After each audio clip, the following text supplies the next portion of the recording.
In this video, I'm going to take a look at your astro photos. I reached out to the AstroBackyard Facebook community to submit their latest astro images, final completed images that I could review, look at, and tell you if I have any pointers, some image processing tips for you. Some amazing images came through and I've had a chance to look at them now, so let's go through those together and hopefully you can learn a thing or two. This video is sponsored by Wondrium, an awesome educational video subscription service.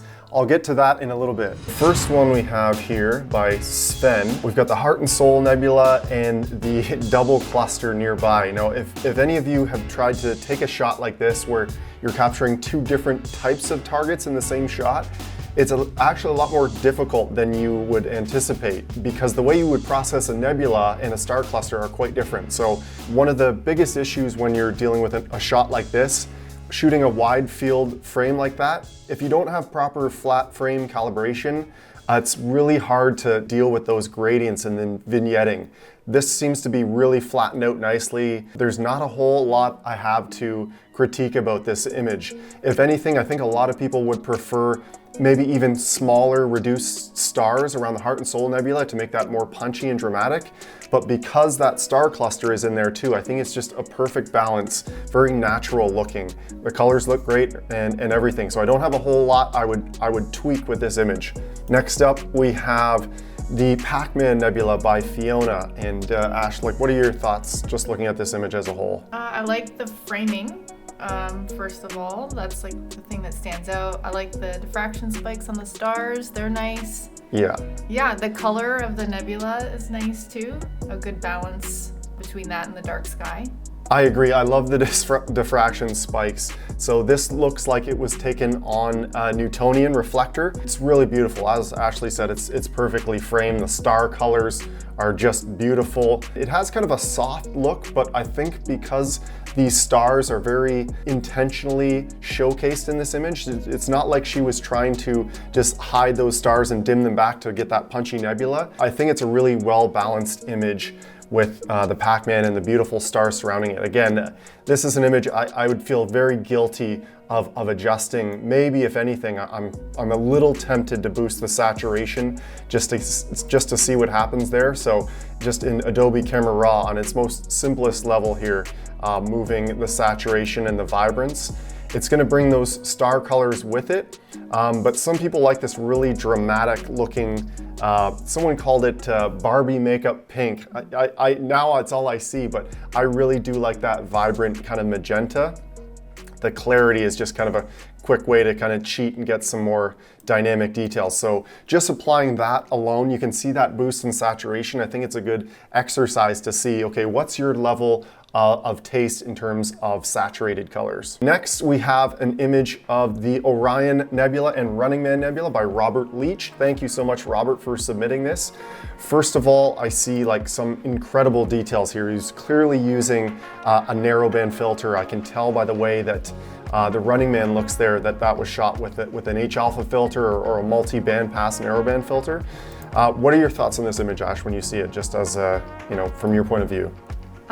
The level of dust right underneath the Running Man is really nice, and it continues all the way around the Orion Nebula. That's the depth of the image is really nice. You can see kind of the different levels throughout the image. Totally agree. That the dust is just gorgeous here and it's very noticeable. The detail is just exquisite. The one thing I do notice with this image, and I'm sure Robert is aware of it, it seems to be somewhat of a blending issue in terms of the core of the nebula. A lot of people create these high dynamic range images of the Orion Nebula. And I feel like in the past I've said, oh, it's not too hard and everything, but it actually can be quite difficult. And the challenge is blending those shorter exposures of the core into the wider areas of the nebula, those longer exposure images. So short exposure images for the core, long exposure images for the outer regions of the nebula. And it's this blending area here where it appears to me that it's just a little too dark on this ridge here for where he blended in the core of the nebula. I thought it was an interesting image to talk about that, blending an HDR core in the Orion Nebula. But great image overall, Robert. Thank you so much for sharing that. Okay, now we have the Veil Nebula by VINCENT KERSTENS. This looks excellent. I love the separation in gases here. You can see the pinks and blues of this Veil Nebula here, the Eastern Veil. This is a great target to talk about star reduction, star minimizing. I find with this nebula, this one especially, it can really stand out when you minimize those stars, and he's definitely done a lot of star reduction already to get to this point, because that first initial image before you start playing with it, it's in there, you can see the nebula, but it's kind of buried behind all these stars in Cygnus. So one thing I like to do with the Astronomy Tools action set, there's a real simple one-click tool for that, and there's a make stars smaller. So just to save time, I'll run that action so you can see what happens as we reduce these stars. You need to be careful when you're doing this kind of stuff though, because it will start kind of eroding at your nebula as well. So ideally, you would create a mask to separate your object from the stars. And let's see, we've run this about 10 times now, but we can just see the difference here. Very subtle difference, surprisingly subtle actually. I'll just go back to the original. So here's Vincent's original, and here's with the star reduction on top. So you can see what I mean there, where the nebula becomes a little more, the eye is drawn to it a little more. But if we get in close, because that was done so haphazardly, we've eroded the nebula as well. There's important details in the nebula structure that we've eroded away because we did that one-click action. So other ways to do star reduction, I've got a video actually where I talk about 3 ways to do it, so check that out. I'll link it in the card here. But my favorite way is to do it in PixInsight, and that's using a tool called StarNet++. It just takes the stars right out of the image, and then you have them as a separate layer to apply. And Ash, I'm sure you've seen me do this, and you've heard the fan running on my computer every time I run it. It shouldn't be too bad because this is a small image, but you want to have this Create Star Mask checked off, and just press the square here, and it's going to run this process on the Veil Nebula image, and you'll see just an image that contains just the Veil Nebula, and then one that is a star mask that you can apply afterwards. This looks like a stop. It's very confusing. That's PixInsight.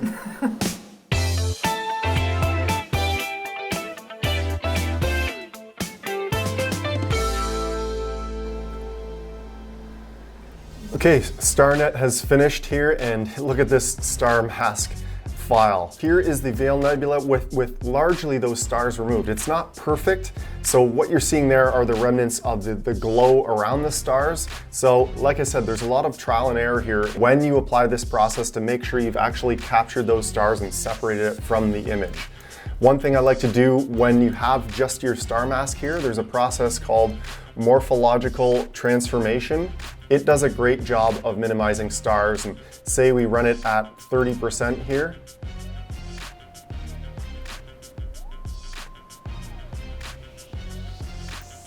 Very subtle difference, but I recommend doing some sort of star minimizing at this stage, and then you can save this file. So we'll just name this star mask, and this starless.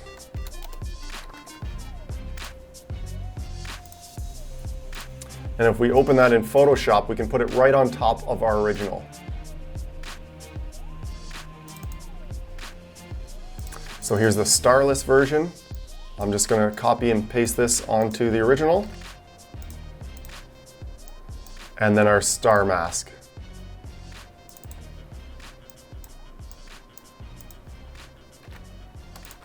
And so to apply this star mask, all you have to do is change the blend mode to screen. There's a few options you can choose. The linear dodge, screen works well, but I find you might have to play with the levels a little bit just to get them back to where they were. So now, if you look at it, here's the original image.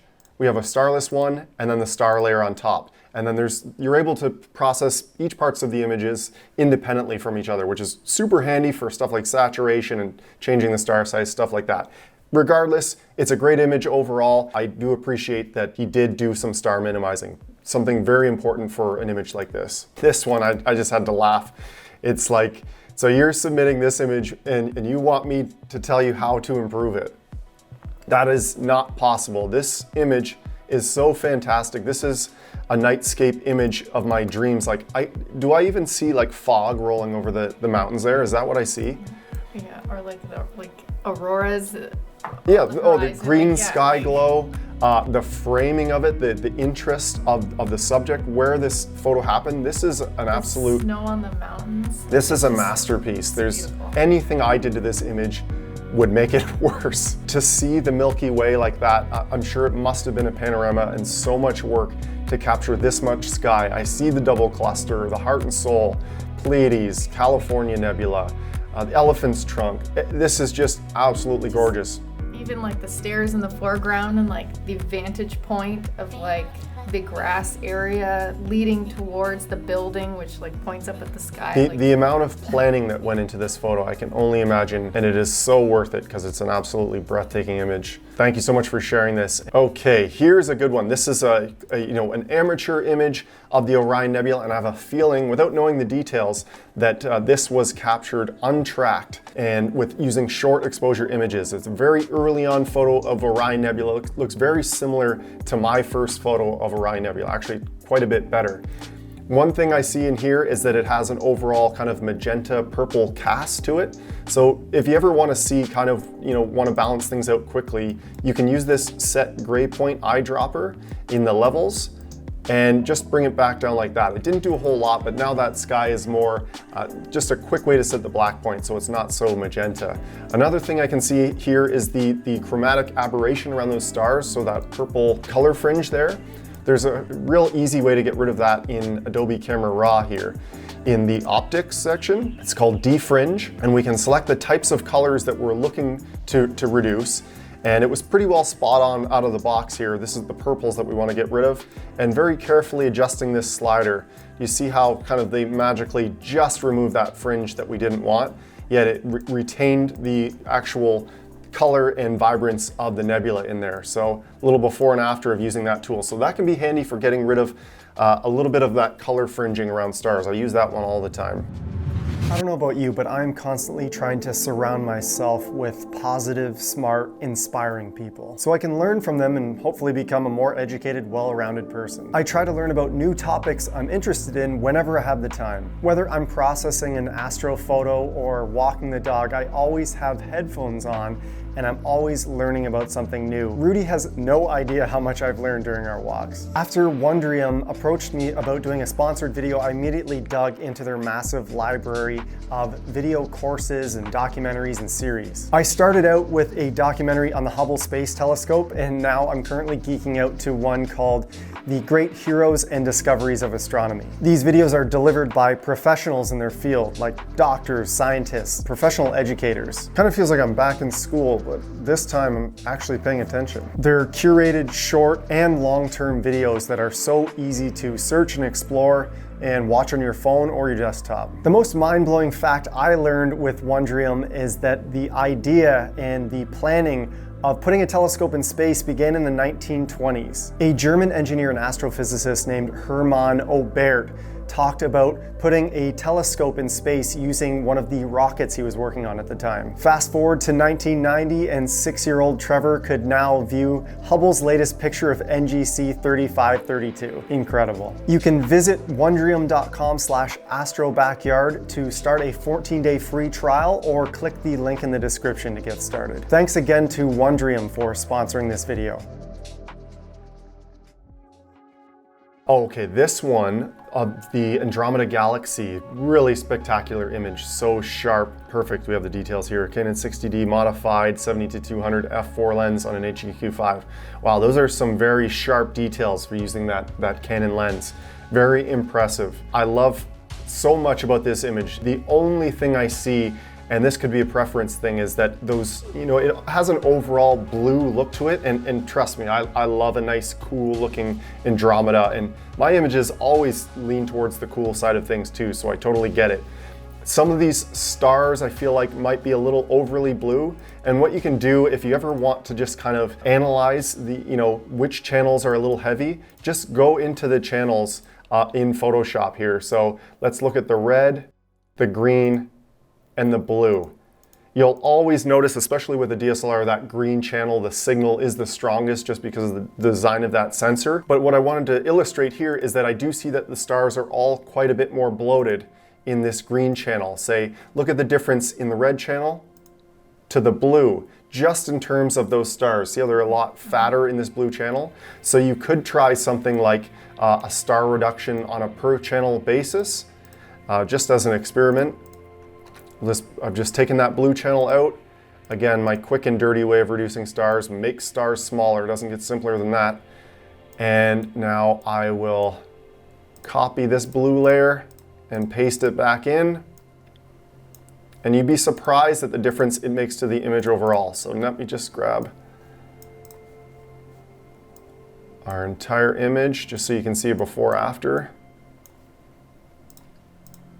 So here's his original image, and then I'm about to paste a version where we've shrunk the stars just in the blue channel. Do you see that difference? See how these ones were, especially in that region there, they've lost that blue look and they're more of a neutral kind of white star color. Again, something to think about. I go into the channels all the time and adjust each color channel separately, and really monitor what your final image, the output looks like after that. So I thought that was a good one to show that example. All right, we're gonna open this one here, which I have something useful to offer here. So this is M33, the Triangulum Galaxy. What are your thoughts on this image, Ash? Looks nice. The overall detail of the galaxy is really nice. It's sharp, the stars look good. The colors, you can start to see those blues and a little bit of reds coming out in the galaxy. You see this nebula here? Yeah, so that emission nebula in M33 has an NGC designation. It's that huge. Wow. It's a nebula in another galaxy, so that's insane. The details in this are incredible. Again, it looks like a Newtonian. I do see some star diffraction spikes. A lot of great details in here. This one, the only thing that I see, again, comes down to preference. That black point is a little strong, so if we use the color sampler tool, so I've got it set to a 5x5 average, and I'm going to click just a region of black there. So these values here are pretty low in terms of say a standardized what is black sky supposed to look like in terms of color values. So we've got 9, 9, 12 for RGB. I typically aim for around 30, 30, 30, or maybe 25, 25, 25. You want that neutralized background sky, but you don't want it to be completely black too, more of a gray point. So just looking at this image here, we can kind of see what's going on in the channels. And I really think that the way this was processed, it's unrecoverable to come back from those black areas. If we did just want to do a quick curve stretch just to see what's hiding in there, okay, there is some more details in there. So obviously you wouldn't want to just globally apply a curve stretch like this, but as you can see, there is some more detail that's kind of hidden behind there, and you don't want to just clip that out by clipping the black point. So that's all I had to say about this image when I immediately saw it, is that I would probably bring all the levels up just a bit, and not to clip that black point, and maybe just a little too black in the background sky there. But overall, obviously a very fantastic image. This one I thought was really cool by Barrington, obviously super talented. And what I love about this one is those stars are so small and it is so sharp. Actually, this is great. We'll compare this to another image. So lots of great things to say about this image. I can definitely see that a narrowband filter or a multi-band pass narrowband filter was used. That's how you get those super tight stars. So lots of great details in here. The dust is so well highlighted. Really a beautiful image. And this is kind of my preferred level of sharpness. There's a subtle graininess to the image, which I certainly don't mind at all. I actually prefer that over kind of a really overly smooth image. Just to illustrate that point here, let's go to, was it this one? Yes, okay. So this is a great image by Jason, thank you for sharing, of the Horsehead and Flame Nebula. He's definitely used some noise reduction techniques, and I've been there. You can see where it's just actually obliterated that noise. There's no grain whatsoever in this image. But to me, it almost starts to look a little, what's the word for, over noise reduction? too much like a painting, I guess. It's like, to me, there's such a thing as soft, too like soft. soft. So I don't know what the level of noise Jason started out with, and there's plenty of people that do prefer this look, but somewhere in between this level of sharpness and graininess and this smoothed out zero noise kind of look, that's kind of where I prefer my images. Do you agree with that? Like, I'm not saying one's the right way to do it over another, but somewhere in the middle, and that's really a preference thing.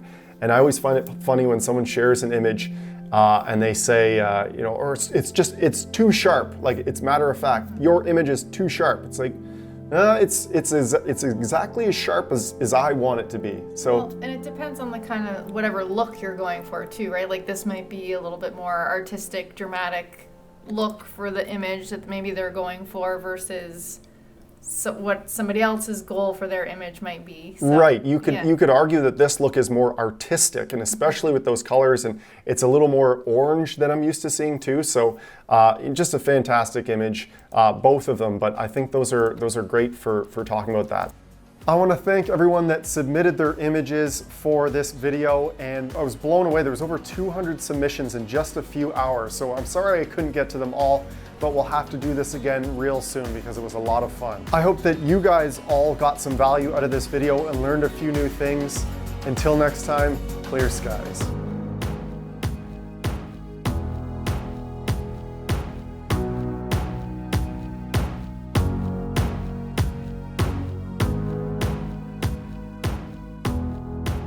Was useful to you, and you can see kind of some of the options you have when deciding the direction you want to take your image in.